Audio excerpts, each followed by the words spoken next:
조갑제 TV 시청자 여러분 안녕하십니까? 저는 직장이 광화문 근방에 있었던 관계로 지난 30여 년 동안 매일 한 번씩 광화문 광장 세종로 사거리를 왔다 갔다 합니다. 이 광화문 광장을 지나칠 때마다 마음이 편하지 않는 것은 거기에 세월호 천막이 계속 유지되고 있다는 점도 있고, 또 거기에 대한민국을 상징하는 동상이나 조각이 없어가지고 이 광화문 광장의 시대는 어디냐 하는 데 대해서 의문이 들기 때문입니다. 이순신 동상은 원래 그 자리에 있었는데 오세훈 시장이 광화문 광장을 만들면서 새로 설치한 동상이 세종대왕입니다. 그러니까 세종대왕, 이순신 두 분이 거기 있으니까 광화문 광장은 조선조 광장으로 보입니다. 그 북쪽으로 가면 광화문이 있고 더 북쪽으로 가면은 경복궁, 건정전, 경회로 이런 식으로 쫙 연결이 되면은 이 광화문에서 경복궁 이 권역이 완전히 조선조의 공간입니다. 조선조의 공간. 지금 사라진 조선조의 공간이 되었습니다. 그뿐입니까? 우리가 서는 화폐를 딱 펼쳐놓고 보면은 거기에 들어가 있는 사람이 인물이 5명인데 이순신, 세종대왕, 이퇴계, 이율곡, 신사임당. 이거 완전히 조선조입니다. 그러니까 돈을 보고 광화문광장을 보면은 여기는 지금 왕이 다스리는 조선조의 연장인가? 그렇게 외국인들이 생각하지 않겠습니까? 상징성이 있는 인물이 화폐에 들어가고 그 수도의 중심에 서게 되는 거죠. 그것만 보면 한국은 아직도 조선조 연장선상으로 느낄 것입니다. 조선조가 물론 500여 년 동안 계속되면서 찬란하던 시기도 있었고 이순신, 세종대왕 아주 위인들도 많았지만 결국 말기에 가면은 쇠잔해서 식민지가 됩니다. 식민지가 되고 다시 대한민국이 섰는데 오늘날 대한민국은 조선조와 비교가 되지 않는 위대한 나라가 되었습니다. 국력 면에서라든지 문화예술 모든 면에서, 더구나 국민들의 생활 수준이나 이런 점에서 그냥 선진 강대국 수준으로 들어갔는데 어떻게 수도 서울에는 대한민국의 공간이 없느냐, 대한민국의 이 자랑스러운 역사를 상징하는 공간이 광화문에 있어야 되는데 없느냐 하는데 아쉬움이 있습니다. 우선 저는 세종대왕, 이순신도 좋지만 거기에 세종대왕 동상 대신에 그 자리는 이승만 대통령 동상이 들어설 자리라고 생각합니다. 대한민국을 건국한 국부라고 할까요? 초대 대통령, 건국 대통령의 동상이 거기에 서야 합니다. 이승만 대통령이 세운 자유민주주의, 반공자유민주주의의 나라가 이렇게 발달했다고 하면은 이승만 대통령에 대한 호불호를 떠나서 그 자리가 이승만 대통령의 동상의 자리라는 데 대해서는 이론의 여지가 저는 없을 것이라고 생각을 합니다. 그리고 이 광화문 지역을 거닐 때마다 또 불편하게 생각하는 게 있습니다. 옛날에 광화문 뒤편에 중앙청이 있었습니다. 그 중앙청이 나중에 1986년에는 국립박물관으로 바뀌었습니다. 그러다가 95년에 철거가 되었습니다. 이 건물은 지금 기억나시는 분들은 연세가 30살 이상 되신 분들인데 르네상스식으로 지어진 건물이고 바로크식이 가미된 아주 아름다운 건물입니다. 1916년부터 1926년 사이에 지어졌습니다. 일제가 조선 총독부 건물로 지은 것입니다. 조선 총독부. 물론 거기에 들어간 돌은 주로 한국에서 나온 돌입니다. 노동력도 한국인들이 만든 것이죠. 그러나 그 건물이 일제 식민지 통치수단의 하나의 상징물로서 거기 들어섰습니다. 또 지을 때 경복궁을 상당히 훼손한 것도 사실입니다. 그래서 이 건물에 대한 유감이 많았죠. 그래서 그 유가물을 가지고 그걸 부술 수도 있었다고 생각합니다. 부술 타이밍은 있었죠. 1945년 8월 15일에 해방이 되었을 때 우리는 굴욕의 역사를 여기서 청산한다, 단절한다는 의미에서 그 순간 조선 총독부 건물을 때려 부쉈다면 나름대로 의미가 있습니다. 그러나 우리는 그렇게 하지 않고 그 건물을 우리 역사 속에서 소화하는 길을 선택을 했습니다. 즉 미군정청이 중앙청 건물을 사용하기 시작을 했습니다. 그러다가 대한민국이 건국되는 과정에서 1948년 5월 31일 총선에 의해서 국회가 개원이 되었습니다. 역사적인 순간이죠. 그 개원식을 바로 중앙청에서 했습니다. 8월 15일 대한민국 정부 수립, 건국의 완성을 선포하는 그 기념식이 바로 그 자리에 있었습니다. 이승만 대통령이 한복을 입고 나와가지고 연설하는 유명한 사진 뒤에는 바로 그 중앙청 건물이 있습니다. 왜 중앙청이라고 했느냐 하면은 미군정청에서 이 건물 이름을 캐피탈 홀이라고 지었습니다. 그걸 그냥 번역해서 중앙청이라 이렇게 된 거죠. 중앙청으로 쭉 있다가 1950년 6.25 사태가 났습니다. 인민군이 또 중앙청을 접수해가지고 사용을 하다가 1950년 9월 28일 해병대가 그 건물을 수복을 했습니다. 그래서 중앙청 꼭대기에 태극기를 올리는 유명한 사진이 있죠. 그게 바로 하나의 상징적인 대한민국이 다시 말하자면 살아나는 역사적 자리였습니다. 그러다가 중앙청이 계속 정부 청사로서 사용되다가 70년대 오면은 별관으로서 종합정부청사를 그 앞에 새로 지었습니다. 1979년 11월 초 박정희 대통령의 국장이 바로 그 자리에 있었습니다. 그러니까 우리나라 역사의 중요한 고비 때마다 그 중앙청에서 행사가 있었고 중앙청에서 결정이 되었던 것입니다. 그렇게 보면은 한국 현대사의 가장 중요한 자리에 있었던 역사적 건물입니다. 한국 현대사의 가장 상징성이 많은 건물 또는 가장 훌륭한 건축 양식이나 건축의 그 기법이나 이런 모든 건축학적으로도 최근 한 100여 년 동안 지은 건물 중에서 가장 튼튼하고 아름다운 또 가치가 있는 건물이고 역사적 가치도 굉장하죠. 총독부까지 거슬러 올라가면 총독부의 역사, 군정의 역사, 대한민국의 역사. 그러다가 이것을 철거해야 된다는 이야기가 나오다가 결국 김영삼 대통령 때 철거하게 되었습니다. 이것을 철거할 때 동시에 대통령 집무실, 청와대에 있었던 대통령 집무실은 그게 원래 조선 총독, 일본의 조선 총독이 쓰던 관사였습니다. 그 목적은 물로 지었는데 아주 낡았습니다. 그러나 박정희 대통령은 그것을 고치고 새로 짓는 것을 반대를 했습니다. 삐그덕 하는 소리가 날 정도였습니다. 김영삼 정부가 들어서서 그 총독 관저와 이 국립박물관으로 쓰던 옛날 중앙청 그 앞에는 조선 총독부 건물을 철거하는 결정을 했습니다. 그때 반대가 많았습니다. 저는 월간조선 편집장이었는데 월간조선을 통해서 반대를 하는 기사를 많이 실었습니다. 그 유일한 매체였습니다.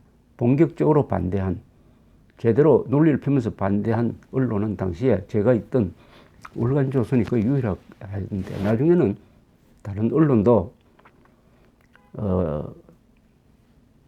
중앙청을 옮겨야 된다든지 또는 철거를 반대하는 이야기도 나왔습니다. 그때 국립중앙박물관의 직원들도 반대하기도 했습니다. 그러나 결국 대통령의 결심이 강해서 1995년 8월 15일 광복 50주년을 맞은 날 철거가 시작이 되었습니다. 저는 대단히 유감으로 생각하는 사람입니다. 그 건물은 한국 현대사의 가장 중요한 건물이므로 그 건물 자체가 역사입니다. 그 건물을 철거한 것은 일제 잔재를 철거한 것 면보다는 대한민국의 현대사의 역사 흔적을 지운 면이 더 큽니다.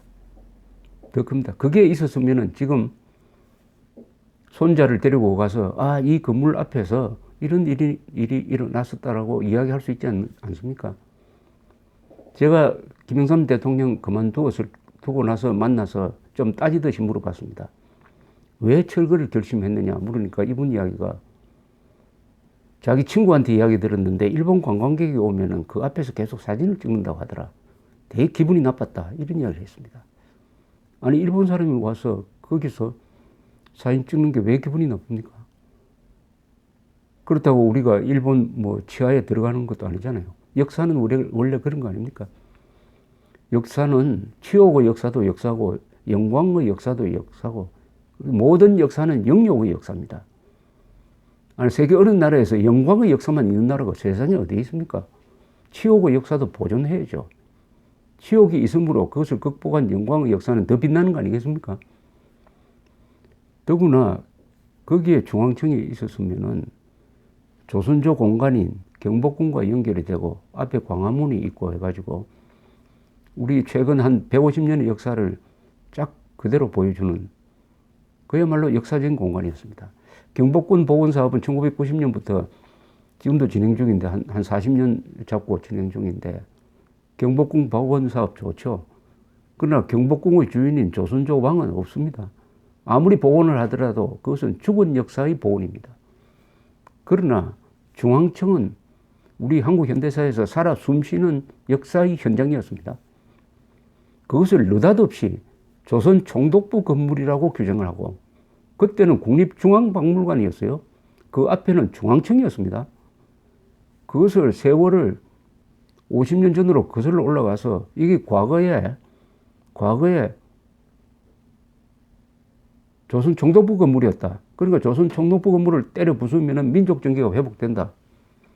이런 논리가 아니라 억지죠. 그렇게 해서 부숴버렸습니다. 아니 사생아로 어떤 사람이 태어났는데 말은 조선 총독부 건물이 사생아로 태어났다고 칩시다. 그러나 대한민국 품에서 잘 자라가지고 아주 건실한 청년으로 자랐는데 누가 나타나더니 갑자기 저 청년은 과거에 사생아였다. 그러니까 죽여버리자 라고 하는 것과 뭐가 다릅니까?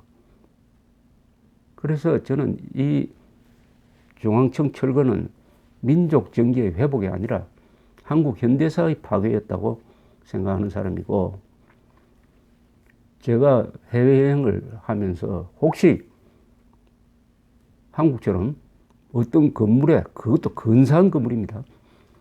최고의 건물이죠. 건축학적으로나 그 아름다움이. 그런 건물을 때려 부순 전례가 있는지 아무리 찾아봐도 없습니다. 어느 나라에서도 건물에 사형 선고를 하는 나라는 없습니다. 그 건물이 누가 지었던 건물은 건물인 거예요. 특히 아름다운 건물, 역사적인 건물은 영역을 다 갖고 있으니까 보존합니다. 그런데 한 군데를 찾았어요. 중앙청처럼 정치적 목적으로 때려 부순 데가 한 군데 있습니다. 그게 어디냐? 베를린에 있었던 프러시아 왕궁입니다. 베를린, 서베를린은 자유진영, 동베를린은 동독 공산진영으로 나눠져 있을 때입니다. 동베를린에 프러시아 왕궁이 있었는데 이게 15세기부터 1918년 독일 황제가 물러날 때까지 왕궁으로 썼습니다. 15세기에 지어서 점점 증축이 되고 해가지고 아주 거대한 왕궁이었습니다. 거기서 프러시아 왕, 나중에 1871년에 독일 통일된 다음에는 독일 제국의 황제가 거기서 살았던 아주 역사적 성격이라든지 모든 면에서 굉장한 건물이었는데 2차 세계대전 때 폭격을 많이 당했어요. 근데 동독에 공산 정권이 섰는데 이걸 어떻게 할 거냐? 재건할 거냐? 재건하는 데는 경비가 별로 들지 않을 정도였지만 당시에 월터 울버리히트라는 동독 공산당 이 서기장이 철거로 결정을 했습니다. 뭐 왕정의 잔재를 우리가 보존할 필요가 있느냐 해가지고 싹 밀어버렸습니다. 없애버렸습니다. 근데 요사이 어떠냐? 요사이 통일된 다음에 서독 사람들이 서독 동독 통일된 다음에 이 건물을 어떻게 할 거냐 논쟁을 한 수십 년 하다가 2013년에 결론을 내렸습니다. 다시 재건하기로. 그래서 지금 재건하고 있습니다. 5억 유로니까 한 6, 7억 달러를 들여서 지금 재건을 하고 있습니다. 아마 정치적 목적으로 역사적 건물을 때려 부순 경우는 유럽에서는 저는 그게 그 유일하게 보였습니다. 20세기에 들어와서 이야기입니다. 그전에는 물론 정치적 목적으로 부순 예가 많아요. 예, 근데 인도를 여행해 보면은 인도에 그 무수한 힌두교 조각품이 있는데 이 코가 날아간 조각들이 많습니다. 그것은 무슬림이 들어와서 우상 숭배 안 된다 이래가지고 그걸 우상으로 규정해가지고 다 부수기는 힘드니까 코만 잘라가고 한 그런 예도 있습니다. 자, 스페인이 지금 세계에서 관광 수입이 2번째입니다. 미국 다음으로. 왜 그러냐? 스페인에 가면 볼 게 많은데 뭐가 볼 게 많으냐? 기독교 성당 건축만 볼 게 많은 게 아니라 거기 가면은 이슬람이 한 800년 동안 지배를 하면서 남겨놓고 간 어마어마한 건물들이 거기에 있습니다. 그것이 기독교 문명과 혼합되어서 스페인의 매력이 되어 있는 거죠. 특히 안달루시아 지방, 그라나다, 세빌리아, 코르도바 여기 가면은 화려한 이슬람 건물들이 있습니다. 예컨대 그라나다에 가면은 알함브라 궁전이 있습니다. 이슬람 궁전이에요. 1492년에 거기에 있던 왕이 북아프리카로 물러나면서 800년에 걸친 기독교인들에 의한 스페인 수복 작전이 끝납니다. 그 사람들이 남겨오고 간 궁전이 알함브라였어요. 그럼 김영삼 같은 분이 나타나가지고 이 알함브라 궁전 없애버려라 했으면은 지금 그렇게 아름다운 이슬람 문화를 우리는 볼 수가 없게 되는 거 아닙니까? 그러나 기독교인들이 이슬람하고 전쟁을 했지만은 워낙 아름다우니까 보존하는 바람에 지금 알함브라 궁전을 보기 위해서 얼마나 많은 사람들이 그라나다로 가서 돈을 씁니까? 거기만 있습니까? 코르도바. 11세기에 유럽에서 가장 큰 도시가 코르도바였습니다. 인구가 한 50만 명이었습니다. 이슬람이 다스리고 있습니다. 그러나 이슬람은 기독교도 유대인까지 다 허용을 해가지고 같이 살고 있었습니다. 그러다 보니까 코르도바가 유럽 문명의 한 중심이 되었습니다. 대학교도 많고 도서관도 많고 지금 남아있는 건물이 뭐냐? 메조키트라고 불리는 대모스크가 거기 남아있습니다. 대모스크. 한 250m, 150m 이렇게 사각형으로 된 그 권역 안에 기둥이 1200개나 되는 기둥이 많은 모스크가 거기 서 있습니다. 대모스크라고 그러죠. 기독교 사람들이 코르도바를 점령한 다음에 그것을 부수지 않았습니다. 그걸 만약에 부수었더라면은 문명 파괴죠. 우리가 지금 보는 코르도바에 가야 될 이유도 아마 거의 반감될 겁니다. 다만 거기에 기독교도가 그 모스크 한가운데 성당을 지었습니다. 모스크 안에 성당이 있습니다. 그걸 보고 카를로스 황제가 개탄을 했다고 합니다. 이 세계적 건물 안에 평범한 건물을 지어가지고 완전히 뭐냐 하고 화를 냈다고 그럽니다. 그러나 나름대로 그것도 의미가 있어요. 왜냐? 이슬람과 이 가톨릭의 공존을 보여주는 거니까 저는 거기 갈 때마다 아주 감탄하는 것이 이슬람과 기독교의 공존의 모습입니다. 이런 일은 뭐 세계 도처에 이렇게 좋은 건물들이 종교를 뛰어넘어서 종교의 차이, 이념의 차이를 뛰어넘어서 존재하는 것입니다. 그러나 끊임없이 건물을 부수는 그런 또 행태도 있습니다. 예컨대 콜로세움, 로마에 있는 콜로세움 있지 않습니까? 그거는 로마 황제들이 금투사들 경기장으로 만들었는데 기독교화 된 다음부터는 그게 별로 돌보는 사람이 없어가지고 성당을 새로 지을 때는 콜로세움을 부숴가지고 거기 있는 돌을 가지고 와서 실어와가지고 건물을 지었습니다. 근데 성 베드로 사원을 지을 때 콜로세움을 부숴가지고 한 돌을 2,000개를 가져왔다 그럽니다. 채석장처럼 됐습니다. 채석장. 뭐 그런 예도 있어요. 그리고 로마에서 건축학적으로 가장 의미 있는 판테온이라는 건물. 이거는 로마 사람들이 신전으로 만든 건물입니다. 돔, 높이 43m, 지름 43m 되는 돔. 한 번도 무너진 적이 없는 그 돔. 그건 또 어떻게 살아남았냐. 그게 다행히 성당으로 용도가 바꿔졌습니다. 그러니까 부수지 않고 살아남았던 것입니다. 이런 외국의 이런 사례들을 보면서 다시 시선을 한국으로 돌려가지고 어떻게 1995년에 우리가 관리사무소에서 알려드립니다. 주변에 전기나 가스 흡연 등 화재 요인이 있는가를 늘 살피시어 화재를 예방하시기 바랍니다. 한 건물은 금연 건물이오니 금연 지역에서 흡연을 삼가주시기 바랍니다. 아직도 일부 흡연자가 화장실이나 사무실, 비상통로, 1층 건물 주변의 금연 지역에서 흡연을 하고 있어 민원이 제기되고 있으니 유념하시기 바랍니다. 쓰레기는 지하 2층 분리수거장에 분리수거를 잘 하여 주시고 음식물 쓰레기는 반드시 음식물통에 버려 주시기 바랍니다. 이상으로 관리사무소에서 알려드렸습니다. 이건 제가 자르지 않고 그냥 두겠습니다.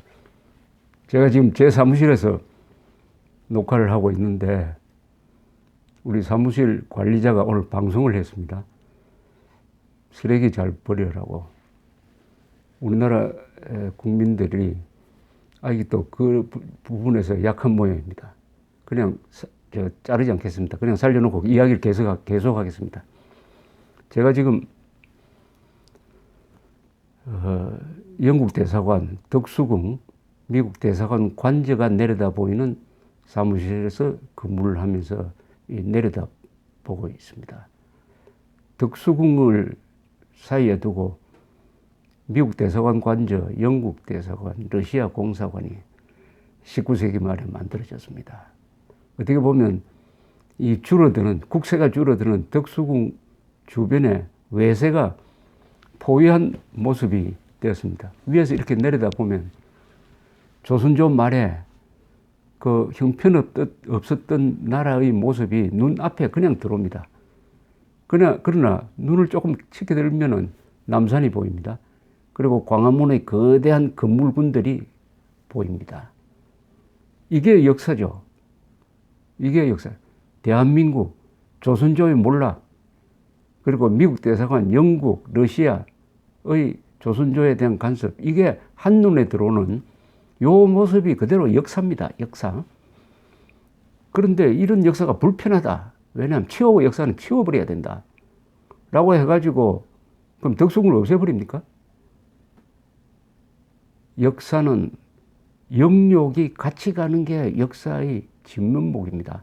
그건 역사라는 것은 인간사의 종합 아니겠습니까? 인간사도 실패할 때가 있고 성공할 때가 있는데 나중에 기록을 하면서 실패한 것은 다 빼버리고 성공한 역사만 써놓는다 하면은 그게 무슨 역사겠습니까? 하나도 재미가 없죠. 이런 말이 있지 않습니까? 맨날 날씨가 좋으면은 뭐가 되느냐? 맨날 날씨가 좋으면 사막이 되죠. 사막. 우리가 사막 같은 기록을 남길 수는 없죠.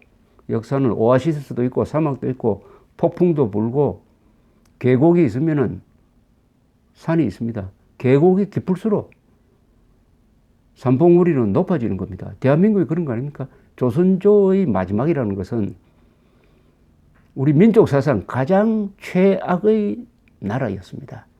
거기서 우리가 일제 36년의 질곡을 통과하고 다시 태어나가지고 이 정도의 나라를 만든 것은 깊게 떨어졌기 때문에 높게 올라간 것 아니겠습니까? 물론 높게 올라가다가 지금 핵 위기를 딱 만났습니다만은. 그래서 이런 것을 모든 것을 어울려서 우리가 역사를 봐야 된다고 생각을 합니다. 그래서 우리가 순혈주의적인 이런 단순한 역사관을 가지고는 이 오늘을 살기가 어렵습니다. 그러니까 이 건물은 치욕의 역사, 영광의 역사를 다 보존하는 이 건물을 어떻게 보존하면서 한국 현대사의 의미를 깨우칠 거냐 하는 것을 우리가 건물을 통한 역사 아니겠습니까? 근데 세계 도처에 보면은 그런 어려움을 겪고도 정치적 격변을 겪으면서도 살아남는 건물이 있다고 그래요. 건축가들이 이렇게 이야기합니다. 오랫동안 살아남는, 부서지지 않고 살아남는 건물의 공통점이 하나 있다. 그게 뭐냐? 아름답다는 것이다. 아름다운 건물은 아무리 야만인들이 와서 때려 부수려고 하더라도 그 아름다움 때문에 손이 멈추다 하는 것이죠. 서울에서 가장 아름다웠던 건물은 중앙청 건물이었습니다. 중앙청, 근대식 건물로. 그러나 차마 이 건물을 어떻게 때려 부수느냐 라고 머뭇거리는 사람이 없이 정치적으로 결단을 내니까 용감하게 때려 부숴버렸다. 그것을 한국의 지식인 사회, 한국의 지도청이 어떻게 허용했느냐, 그것을 막아서야 하지 않느냐 하는 생각이 듭니다. 자, 그렇게 해놓고 김영삼 정부의 민족 정기가 회복이 됐습니까? 그것을 때려 부순 2년 뒤 1997년 외환 위기가 닥쳤습니다. 자꾸 줄고 있었습니다. 우리 외환 보유고가. 잘못하면 부도나기 직전까지 갔습니다. 그때 한국 정부가 한 게 뭡니까? 일본 중앙은행을 찾아갔습니다. 일본 중앙을 찾아가서 스와핑식으로 한 300억 달러 빌려달라. 우리가 지금 펀더멘탈은 괜찮은데 외환의 이 수급이 일시적으로 막힌 것이다 라고 했을 때 일본 정부에서 냉정하게 거절을 했습니다. 이 문제는 그런 식으로 해결하면 안 된다. 우리가 이미 미국하고 이야기한 게 있다. IMF로 관리체제로 가서 해결해야 된다. 저는 그것은 김영삼 당시 대통령의 반일 정책에 대한 일본 사람들의 조용한 보복이었다고 생각합니다. 조용한 보복. 아니 어떻게 민족 정기를 회복한다고 중앙청 건물까지 때려 부쉈는데 2년 뒤에는 일본에 대해서 이렇게 굴욕적으로 나오고 말았습니까? 민족 정기 회복은 건물 부순다고 되는 게 아니라 실력을 길러야 됩니다. 실력. 그 실력을 기른 사람이 누굽니까?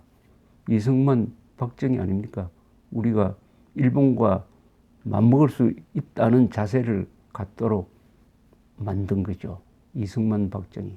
그러니까 제가 이승만 대통령의 동상을 광화문에 세워야 된다고 주장하는 것도 그런 맥락입니다. 이승만 대통령처럼 반일한 사람이 어디 있습니까?